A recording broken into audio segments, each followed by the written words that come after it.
ప్రభు క్రీస్తునాథుని చేమికలిగా ప్రేమించబడి సహోదరి సహోదరులారా, ఈరోజున మనందరము కూడా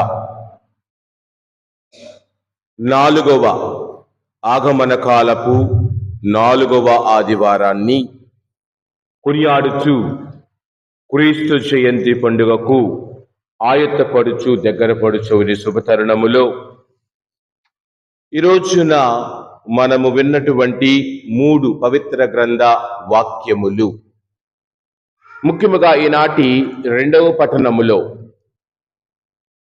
ఆయన పలికిన మాటలు, రాబోతున్న ప్రభువును గురించి ఆ యొక్క గ్రంథకర్త చక్కగా వ్రాసిన విధానాన్ని మనము చక్కగా ఆలకించాం. ముఖ్యముగా 9వ వచనాన్ని ఒకసారి గమనించినప్పుడు, ఓ దేవా, నీ చిత్తమును నెరవేర్చుటకు,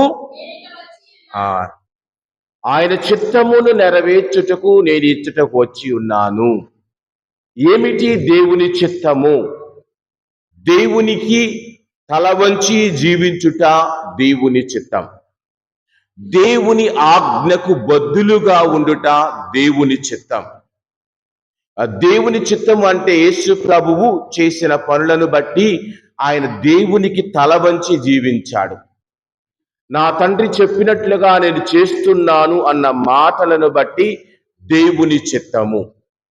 గత వారం మనందరము కూడా లూకా సువార్తలోని 3వ అధ్యాయములో 10వ వచనములోని వాక్యాన్ని చదివాం.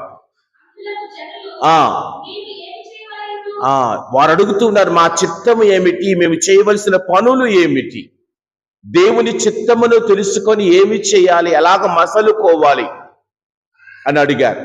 మేమేమి చేయాలి,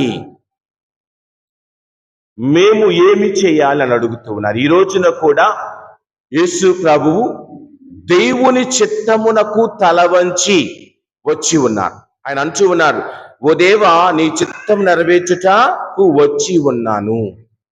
ఇదే మాటలను మరియ తల్లి జీవితములో చక్కగా జరగబడి ఉన్నాయి. దేవుని చిత్తమునకు తల వంచి, దేవుని మాటకు తల వంచి, తాను దేవుని ప్రణాళికను అనుసరించి ముందుకు వెళ్ళిన ధీరవనితగా మరియ తల్లిని ఈ రోజున తల్లి తిరుసభ మన ముందు ఉంచుతూ ఉంది.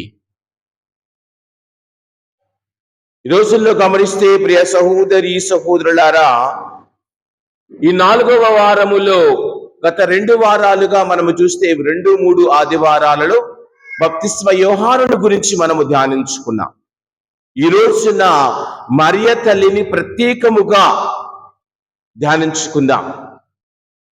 చాలా మంది చాలా చోట్ల చాలా విధాలుగా మరియ తల్లి యందు ప్రత్యేకత ఏమిటి అని అడుగుతారు. మరియ తల్లిలో ఏ ప్రత్యేకత లేదు, నేను చెప్తాను. ఆవిడ మీ మాదిరిగా, నా మాదిరిగా, మనందరి మాదిరిగా సామాన్య స్త్రీయే. మరి ప్రత్యేకత ఎక్కడి నుంచి వచ్చింది? ఆమె ప్రత్యేకతకు గల కారణం ఏమిటి? ఆమె ఇంత గౌరవముగా, ఇంతగా ఆమెను గౌరవించటానికి గల కారణం ఏమిటి? ప్రియ సహోదరి సహోదరులారా, మరియ తల్లి సామాన్యురాలే. ఒక సామాన్య భూలోకములో మనవలే జీవించి మరణించిన ఒక సామాన్య స్త్రీ. మరి అలాంటి సామాన్య స్త్రీకి ఇంతటి గౌరవము దేవుడు ఎందుకు ఆపాదించాడు, ఎందుకు ఇచ్చాడు? కారణం ఒకటే, 38వ వచనములో ఆ మాట, దేవుని చిత్తమునకు తల వంచుటయే ఆమె చేసిన గొప్ప కార్యము. దేవుని మాటకు తల వంచుట, అందుకే దేవుడు ఆమెను ఉన్నత స్థాయికి లేవనెత్తాడు. దేవుని చిత్తమునకు, దేవుని మాటకు నీవు నేను తల వంచి జీవిస్తూ ఉన్నామా? ఈ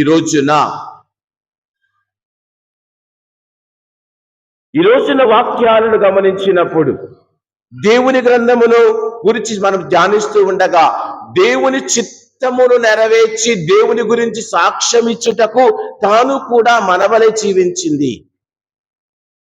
కారణం ఆమె అసమానురాలు కావటానికి ఆమె ఉదరములో ఉన్నది మామూలు సాదాసీదా మనిషి కాదు. దేవుడి స్వయముగా ఆమె గర్భమునందు ఉన్నాడు. ఆమె గర్భము ద్వారా ఈ లోకానికి వచ్చాడు. కావున ఆమెకు అంతటి గౌరవము వచ్చినది. ఆమెకు అంతటి పేరు ప్రఖ్యాతులు రావటానికి కారణం, ఇదిగో నేను ప్రభు యొక్క దాసీరాలను, నేను ప్రభు యొక్క పని మనిషిని, ఆయన ఏమి చెబితే అది చేస్తాను. ఇదే మాటలను ఫిలిప్పీలకు వ్రాసిన లేఖలో 2వ అధ్యాయములో యేసు ప్రభు గురించి పౌలు గారు చెబుతున్న 2 పలుకులు ఏమిటి? 6-7 వచనాలు, ఆయన దేవుడై ఉండినను తన దైవత్వమును పట్టుకొని వేలాడలేదు. ఇది గ్రహించవలసిన విషయము. యేసు ప్రభు దేవుడైనా కానీ తాను సాదాసీదా మానవుడిగా మన మధ్య ఉదయించి మన మధ్య ఉండి మనకు ఒక ఆదర్శాన్ని ఇచ్చాడు. ఇది మనం గ్రహించాలి. అలాగనే మరియ తల్లి కూడా నేను ప్రభు యొక్క దాసీరాలను, యేసు ప్రభువుకి త్రియేక దైవానికి నేను దాసీరాలను అని తనను తాను తగ్గించుకొని, ఇదిగో నీ చిత్తము నెరవేర్చుటయే నా సంకల్పము, నీ చిత్తము ప్రకారము జీవించుటయే నా సంకల్పము అని జీవించింది. బైబిల్ గ్రంథములో 1, 2, 3, 4 చూద్దాం. ఎవరెవరైతే దేవుని చిత్తమునకు లేక దేవుని మాటకు లేక ఆయనకు సాక్ష్యం ఇచ్చారో, లేక దేవుని వారి వద్దకు తీసుకొని వెళ్ళారో మనము గమనించినట్లయితే యోహాను సువార్త 4వ అధ్యాయములో సమరయ స్త్రీ గురించి మనము చదువుతూ ఉన్నాం. యోహాను సువార్త 4వ అధ్యాయములో సమరయ స్త్రీ, ఈ స్త్రీ గురించి చాలా వలుకులు మనం వింటూ ఉన్నాం. ఆవిడ మంచినీరు కోసం వచ్చినదని, అక్కడ చేదుకోవటానికి తాడు లేదు అని, అక్కడ ప్రభు ఆమెతో మాట్లాడిన విధం, ప్రభు ఆమెను అంటూ ఉన్నాడు, అమ్మా నీ వెళ్ళి నీ భర్తను తీసుకొనిరా. ఆవిడ నిజాయితీగా ఇస్తున్న సమాధానం, నాకు భర్త లేడు. తర్వాత అనేకమైన విషయాలు వారి మధ్య చర్చించుకున్నారు. చివరికి ఆ స్త్రీ పలుకుతున్న మాటలు, తాను విన్న మాటలను ఏ విధముగా ఇతరులకు అందించింది. 29వ వచనములో అన్నీయూ చెప్పెను, వచ్చి చూడు. చూడండి, నేను చేసినవి అన్నీ కూడా ఆయన నాకు చెప్పాడు, మీరు కూడా వచ్చి చూడండి.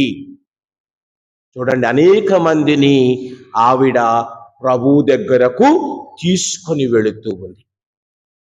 మరి ఈ రోజున నీ ద్వారా ఎంతమందిని దేవాలయానికి తీసుకుని వస్తూ ఉన్నావు? నీ జీవితము ద్వారా నీ కుటుంబాన్నైనా, ప్రక్కవారి తర్వాత సంగతి, నీ కుటుంబంలోని వారందరినీ ఆలయాలకు తీసుకుని వచ్చే తల్లిగా, తండ్రిగా, బిడ్డగా నేను ఉన్నామా? ఈ రోజున ఈ సమరయ స్త్రీ ఏం చేస్తూ ఉంది? అయ్యా, నా గురించి ఒక వ్యక్తి అన్ని విషయాలు చెప్పాడు, కావున అతనిని మీరు కూడా వచ్చి అతని మాటలు వినండి, అతను చెప్పేది ఆలకించండి, అతని నుండి మీరు కూడా రక్షణ పొందండి అని చెప్పిన మాట అనేక మందిని. అలాగనే ప్రియ సహోదరి సహోదరుల, యోహాను సువార్త 1వ అధ్యాయం 41వ వచనములు ఆంద్రయ పేతురు గారితో అంటున్న మాటలు ఏమిటి?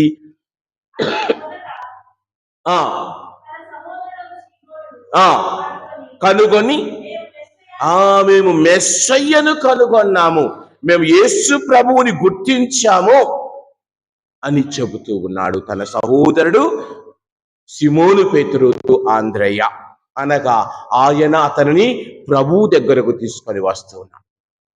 ప్రియ సహోదరి సహోదరులారా, మనము గమనిస్తే మార్కు సువార్త 5వ అధ్యాయం 20వ వచనం ఒకసారి చూద్దాం. మార్కు సువార్త 5వ అధ్యాయం 20వ వచనం. ఆ వాడు వెళ్ళి దేవుడు యేసయ్య తనకు చేసిన ఉపకారములను గూర్చి అనేకమైన ప్రదేశాలకు వెళ్ళి దేని గురించి సువార్తను అందించాడు, ప్రకటించాడు, దాచుకోలేదు. మరి నీవు నేను కూడా దేవుని నుండి పొందిన మేలులను, దేవుని నుండి పొందిన దీవెనలను ఇతరులకు పంచి చెప్పే బిడ్డగా నీవున్నావా, లేక మృత సముద్రము మాదిరిగా మురిగిపోయే విధంగా మన జీవితాలు ఉన్నాయా?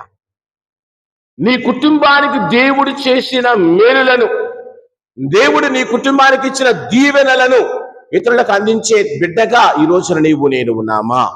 ఈ 4వ ఆదివారం రోజున రాబోతున్న క్రీస్తు ప్రభువుకి నీవు స్వాగతం ఇవ్వడానికి ఎదురుతున్న ఈ శుభతరుణములో నీవు నేను ఏ విధముగా ఆ ప్రభువుని మనలోనికి ఆహ్వానించుకోవాలనుకుని నేనేమి చేయాలి? నేను ఆయన నా ఉదయంలోనికి ఆహ్వానించాలంటే నేనేమి చేయాలి? నేను ఆయనను నా మనసులోనికి, నా జీవితంలోనికి ఆహ్వానించాలంటే ఎందరము ఏమి చేయాలి? సిరాకుపుత్రుడు యేసు జ్ఞాన గ్రంథములో, సిరాకుపుత్రుడు యేసు జ్ఞాన గ్రంథం 3వ అధ్యాయములో 17వ వచనం.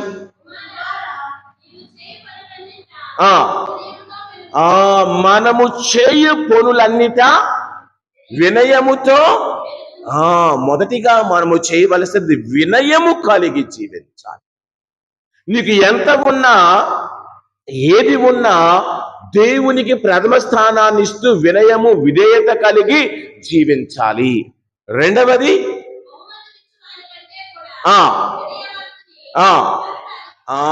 వినయవంతుని నరులు అధికముగా ప్రశంసిస్తారు. తర్వాత వచ్చిన అదండి, నీవు ఎంత అధికుడవో అది ఎంత వినయాత్ముడిగా ఉండు. మరియ తల్లి ఎంత ఎదిగినా ఒదిగిన విధముగా. ఈ రోజున సువార్తలోనికి ఒక్కసారి వెళదాం. సువార్త పట్టణంలోని వాక్యాలను మనము చక్కగా ఆలకించిన వాక్యాలను ఒకసారి చూద్దాం. 39 నుండి 45 వచనాలలో, ఆ దినములలో మరియమ్మ పర్వత ప్రాంతమున గల ఒక పట్టణమునకు త్వరితముగా ప్రయాణమైపోయింది. ప్రియ సహోదరి సహోదరులారా, మరియ తల్లిని ఫోన్ చేసి ఇంకోటి చెప్పు నా వద్దకు రా అని ఎలిజబెత్ అమ్మ అడగల. అసలు మరియ తల్లి కూడా అనుకోవచ్చు, అమ్మ నేను గర్భిణీనే, నేనే వస్తానులే నీ ఇంటికి. మనం అదే కదా గుడికి రమ్మంటే కుంటి సాకులు 100 చెబుతాం. మరియ తల్లి కూడా కొన్ని సాకులు చెప్పొచ్చుగా, ఏ సాకు లేదు. అది అంటారు కదా, వంకలే నమ్మకంట డొంకంతా వంకరేనంట. ఏ వంక లేదు, ఏదో ఒక వంక చెప్పాలి కాబట్టి అదంతా వంకరేనండి, ఇంకేం వెళ్తాం. ఈ రోజున నీవు నేను కూడా ఏమంటున్నది వాక్యము? మరియ తల్లి త్వరితముగా ప్రయాణమైపోయింది. త్వరితముగా, తెలిసిన వెంటనే. ఎవరి ద్వారా? గాబ్రియేలు ద్వారా ఆ విషయమును తెలుసుకున్న వెంటనే మరియ తల్లి, ఓహో అలాగైతే పర్వాలేదులే, తర్వాత చూద్దాం, నిదానంగా ఆలోచిద్దాం. ఫాదర్ గారా చెప్పారా, ఎప్పుడు? నిన్న. ఓహో అలాగా అని సరేలే అని విని వదిలేస్తా. ఆవిడ వదిలివేయాల. ఆవిడకు తెలియదు ఈవిడ అక్కడికి వస్తూ ఉన్న విషయము కూడా. కావున ఈ రోజున ఇదిగో నీవు నేను సిద్ధపాటు కలిగి ఉన్నామా నీలోనికి ఆ ప్రభువుని? ప్రభు అంటూ ఉన్నారు దర్శన గ్రంథం 3వ అధ్యాయం 20వ వచనములో, ద్వారము కడనే ఉన్నారట ఆయన. వినుము, నేను తలుపు తట్టుచున్నాను, ఎవడేని నా స్వరమును వినచో, తలుపు తెరచినచో నేను లోనికి వత్తును. ఇదిగో ఈ క్రీస్తు జయంతి పండుగకు ఆయన నీలోనికి రావాలి అంటే మరియ తల్లి మాదిరిగా నీవు నేను సిద్ధపాటు, సంసిద్ధత, తయారైన వారిగా ఉండాలి. ఈ రోజున అది 4వ ఆదివారం నీకు నాకు అందిస్తూ ఉన్న ఆ యొక్క గొప్ప కరమైనటువంటి సందేశం ఏమిటి? మరియ తల్లిలాగా నీవు ఇతరులకు సహాయపడే గుణం, ఇతరులను ఆదుకునే గుణం. అదే 128వ కీర్తన 1వ వచనం ఒక్కసారి చూద్దాం. 128వ కీర్తన 1వ వచనం. ప్రభువు పట్ల భయభక్తులు చూపుచు ధన్యులు. మరియ తల్లి ఏమి చేసింది? గొప్ప కార్యాలు చేయలా, ప్రభువు మార్గములో సాదా సీదాగా నడిచింది అంతే. నేను దేవుని తల్లిని, నాకు అది ఉంది, నాకు ఇది ఉంది, నాకు అనలా. తాను దేవుని ప్రభువు పట్ల భయభక్తులు కలిగి అతని మార్గములో నడచు నరులు ధన్యులు. మరి నీవు నేను ప్రభువు మార్గములో నడిచే బిడ్డగా ఉన్నామా? ఈ క్రీస్తు జయంతి పండుగకు ఆయన అడిగేది ఏమీ లేదు. ఆయనేమి ఆ ముగ్గురు జ్ఞానుల మాదిరిగా అది తెచ్చావా ఇది తెచ్చావా అని అడగరు. ఈ హృదయమును ఆయనకు ఇస్తున్నావా? నీ హృదయములో ఆయనకు చోటున్నదా? నీ హృదయమునందు ఆయనకు సంపూర్ణమైనటువంటి స్థలాన్ని నీవు చూపించగలుగుతున్నావా? ఈ రోజున మరియ తల్లి చూపించగలిగింది, ఎలిజబెతమ్మ చూపించగలిగింది, భక్తులు చాలా మంది చూపించగలిగారు.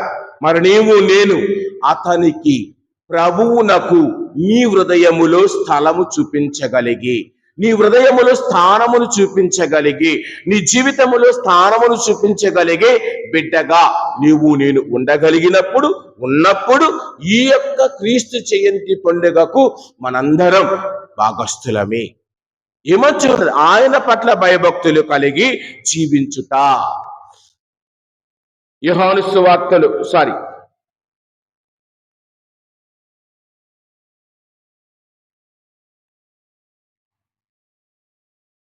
ఆయన యందు నమ్మకము కలిగి జీవించుట. మత్తయి సువార్త 5వ అధ్యాయం 41వ వచనం ఒక్కసారి చూద్దాం. మత్తయి సువార్త 5వ అధ్యాయం 41వ వచనం. ఒక మైలు రమ్మని బలవంతము చేసినచో అతనితో 2 మైళ్ళు. 1 మైలు రమ్మంటే 1/2 మైలు కూడా వెళ్ళం మనం. పనుంది, సాకులు చెప్పాను కదా ఇందాక. కావున నీవు సిద్ధపాటు కలిగితే, సహాయం చేయగలిగే మనస్సు ఉంటే, అందుకే పౌలు గారు రోమీలకు వ్రాసిన లేఖ 12వ అధ్యాయములో 15వ వచనం, ఆనందించు వారితో ఆనందింపుడు, దుఃఖించు వారితో దుఃఖింపుడు, అందరి ఎడల అమ్మా అబ్బా చాలా మంచి పదం, సమతాభావమట. సమతాభావము కలిగి ఉండు. హెచ్చైన వాటి యందు నీ మనసును ఉంచుకొనక, తక్కువైన వాటిని నీవు కోరుకొనుము. మనం అనుకుంటాం నాకు నేనే, సాటి లేనివాడు నాకు నేడు ఎవడూ లేడు, నేనే గొప్ప. అందుకే మీకు మీరే బుద్ధిమంతులని అనుకొనకూడదు. మనం చేసేది దానికి విరుద్ధమే. ఆనందించి, ఒక ఆయన ప్రశ్నించాడు, ఆనందించే ఎందుకు గొప్పదనమా, దుఃఖించే ఎందుకు గొప్పదనమా? అమ్మా, ఆనందించే ఎందుకు గొప్పతనమా, దుఃఖించే ఎందుకు గొప్పతనమా? అమ్మా, దుఃఖించటే ఎందా? ఎవరైనా బాధపడతాం, బాధపడే వాళ్ళతో. సంతోషపడే వాళ్ళతో సంతోషపడం. మనకు వాడు ఎదుగుతుంటే నువ్వు సంతోషపడతావా? ఎవడో సంతోషపడవు. దుఃఖించటం అనేది దుఃఖం. అయ్యో వాళ్ళకి ఏదైందంట, వీళ్ళకి ఏదైందంట అని అందరూ సానుభూతి పెడతాం. ఫలానా వ్యక్తి బాగుపడ్డాడంటే బాగుపడ్డా ఎలాగా మనం సంతోషించాం. ఆనందించమంటే చాలా కష్టం. చెడిపోయాడంటే ఆనందిస్తాం. పలానా వాడు బాగుపడ్డాడు, పలానా వాడికి ఇదైంది అని సంతోషపడి ఎదుగుతున్నాడు చక్కగా జీవితంలో అంటే మనకు అసలు ఒక పట్టా నిద్ర రాదు. అయ్యో వాడు అలాగే ఎదుగుతున్నాడు, ఎదుగుతున్నాడు ఏంటి అని చాలా ఆతృత పడతాం. ఆనందించే వార్త మనం చక్కగా ఆనందించాం, పైకి మాత్రమే. వాడు నాలాగ ఎలాగ తయారవుతాడు, వాడు నా మాదిరిగా నాకు ఈక్వల్గా నాకు సమానంగా ఎలాగ వస్తాడు, నా కిందే ఉండేవాళ్ళు ఎప్పుడు అన్న ఆశే. కానీ మనకి పక్కవాడు ఎదిగితే అమ్మో చాలా ఓర్వలేనితనం, మనకి ఓర్వలేనితనం. అది పోగొట్టుకోవాలి, అది వద్దు. అందుకే పౌలు గారు చక్కని వాక్యం 14వ వచనం ఏమిటో దానికి ముందు వచ్చిన, అమ్మా మేము హింసించే వారిని అది దీవిస్తావా? నిన్ను కొడుతుంటే కొట్టు అంటావా? నిన్ను హింసించే వారి కొరకు ప్రార్థింపుడు దీవింపుడు తర్వాత వచ్చిన అమ్మా మనకు నోటి నుంచి వచ్చేది అదే. అందుకే యాకోబు గారు ఒక మాట అంటారు, ఒకే నోటితో ఒకే నాలుకతో శాపనార్థాలు, ఒకే నాలుకతో దీవెనలు ఎలాగ వస్తాయి? ఏదో ఒకటే రావాలి కదా. ఈ రోజున మరియ తల్లి నోటి నుండి వచ్చినది ఒకటే దీవెన. యేసు ప్రభు ఇతరులకు అందించాలి, ఆయనలో మార్గాన్ని ఇతరులకు చూపించాలి. మరి నీవు నేను మరియ తల్లిలాగా గృహ సందర్శన, మరియ తల్లిలాగా కుటుంబంలో శాంతి సమాధానాలు. ఇదిగో ఆ మందస్సం ఎక్కడుంటే, మరియ తల్లి మందస్సం ఎక్కడుంటే ఆ ఇల్లు ఆ గృహము దీవించబడ్డాయి. 3 మాసములు ఎక్కడుంది మరియ తల్లి? మరియ తల్లి ఉన్నది 3 మాసములు ఎవరింటిలో? ఎలిజబెతమ్మ గృహములో. అదే పాత నిబంధనలో ఒబేదేము గృహములో 3 మాసములు, 3 మాసాలకే ఆ ఇంటి పరిస్థితి తారుమారు. సినిమా మాదిరిగా, సినిమాలు హీరో 2 నిమిషాల్లోనే ధనవంతుడు అవుతాడు, 2 నిమిషాల్లోనే ప్లేన్ కొనేస్తాడు, 2 నిమిషాల్లోనే అన్ని జరుగుతాయి. అలాగా యేసు ప్రభు మందస్సము, యేసు ప్రభు దీవెన, యేసు ప్రభు ఆ గృహానికి ఉంటే అన్నీ కూడా క్షణాల్లో. మనం ఒక వాక్యం చదువుతాం ఎప్పుడు, ఉదయ సాయంకాలముల మధ్య మన జీవితములు తారుమారగవచ్చు, మంచి జరగవచ్చు, చెడు జరగవచ్చు. ఎవరి మీద ఆధారపడి? ఆయన మీద ఆధారపడ్డ వారందరికీ మంచి జరుగుతుంది, లోకము మీద ఆధారపడ్డ వారందరికీ కావున నీవు ఎవరి మీద ఆధారపడ్డావు? ఎవరిని యందు నీ యొక్క జీవితము నుంచి జీవిస్తూ ఉన్నావు?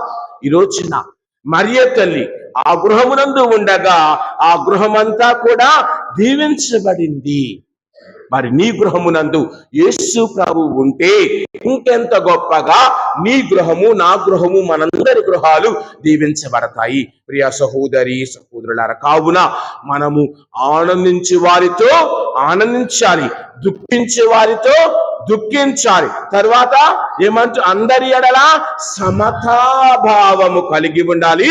మీరు హెచ్చులకు వెళ్లకుండా, మన హెచ్చులకు మనకు మించినోడు లేరు, హెచ్చులు చూపించుకోమంటే మనకు మించినోడు లేరు.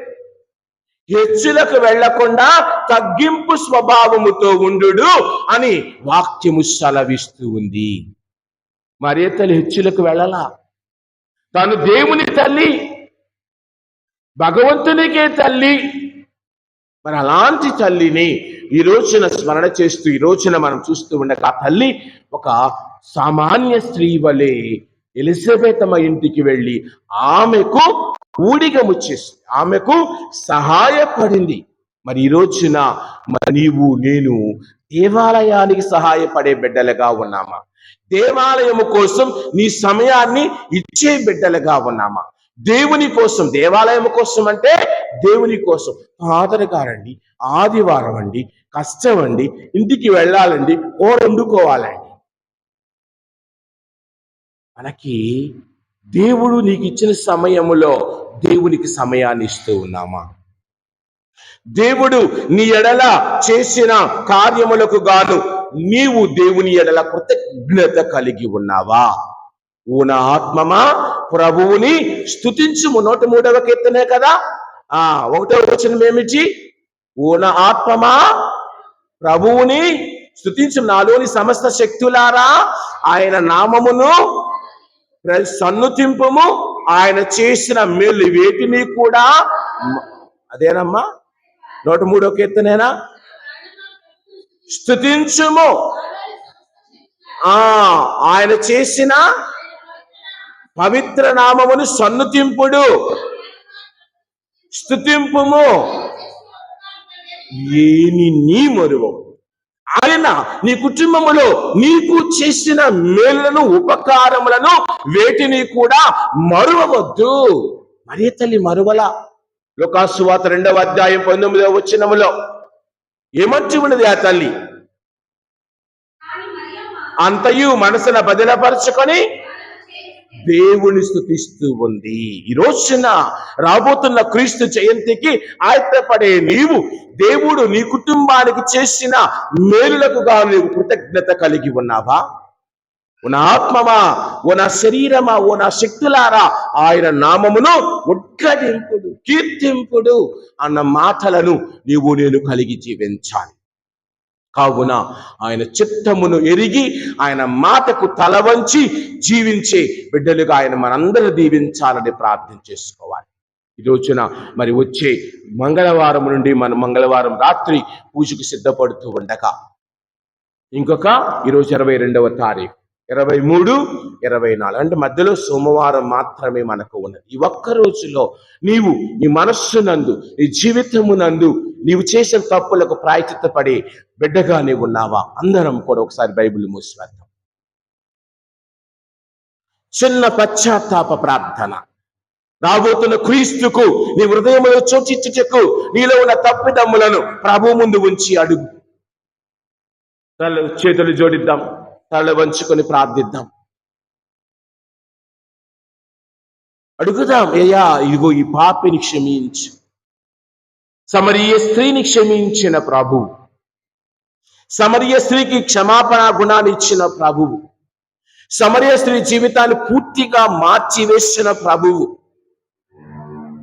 ఈరోజున నీ కుటుంబాన్ని, నీ జీవితాన్ని మార్చకుండా ఉండగలడా? అంద్రయ జీవితాన్ని, పేతురు గారి జీవితాన్ని మార్చిన ప్రభువు నీ జీవితాన్ని కూడా మార్చకుండా ఉండలేడా? నీ హృదయాన్ని కూడా ఆయన కోసం తయారు చేసుకోలేడా? నీవు సమయమును, నీ యొక్క జీవితాన్ని ఇస్తే చాలు, ఆయన అన్నీ కూడా నీకు అనుగ్రహిస్తాడు. రాబోతున్న ఈ క్రీస్తు జయంతి పండుగ సందర్భముగా నా హృదయములో ప్రభువునకు చోటిచ్చే బిడ్డగా మారే మనస్సును నాకు దయచేయి ప్రభు అని అడుగు. నా జీవితములో, నా యొక్క నడవడికలో, నా ఆలోచనలో ఆయనకు ఆ జీవితములో చోటిచ్చే బిడ్డగా, చోటుగా బిడ్డా అని నేను అడుగుతూ ఉన్న ప్రభువుకి, అవును యేసయ్యా, అవును ప్రభువా, నా జీవితములో, నా హృదయములో నీకు చోటు ఉంది, నా హృదయంలో నీకు చోటు ఉంది, నా జీవితంలో నీకు చోటు ఉంది, నా మనస్సులో నీకు చోటు ఉంది యేసయ్యా అని సంపూర్ణముగా మనస, వాచ, కర్మణ సంపూర్ణముగా ఆ ప్రభువుని మనలోనికి ఆహ్వానిద్దాం. ప్రియ సహోదరి సహోదరుల, ఈరోజున ఈ కొద్ది సమయంలో ప్రభుని సంపూర్ణమైన మనసుతో అడుగుదాం. క్షమించయ్యా, నేను తెలుసో తెలియకో చేసిన ప్రతి తప్పిదమును, నేను తెలుసో తెలియకో చేసిన ప్రతి ఒక్క పాపమును నా మనసు ద్వారా, నా కళ్ళ ద్వారా, నా నోటి ద్వారా, నా నాలుక ద్వారా, నా చేతుల ద్వారా, నా పాదాల ద్వారా, నా యొక్క జీవితము ద్వారా నేను చేసిన ప్రతి తప్పిదమును మన్నించు ప్రభువా. నాకు కావలసిన నీ జీవితమును, నీతో నడుచుటకు, నీతో ఉండుటకు నాకు కావలసిన ఈ ఆశీర్వాదమును ఈ రోజున దయచేసి నిన్ను మంచిగా నా హృదయములో ఉంచుకొని బిడ్డగా మలచమని అడుగుతూ ఉన్నాను ప్రభువా. ఈ మనములన్నింటినీ మీ పరిశుద్ధమైన ఘనమైన నామములో అడిగి వేడుచున్నాము. అందరం లేచి నిలబడి మన విశ్వాసాన్ని ప్రకటించుకుందాం.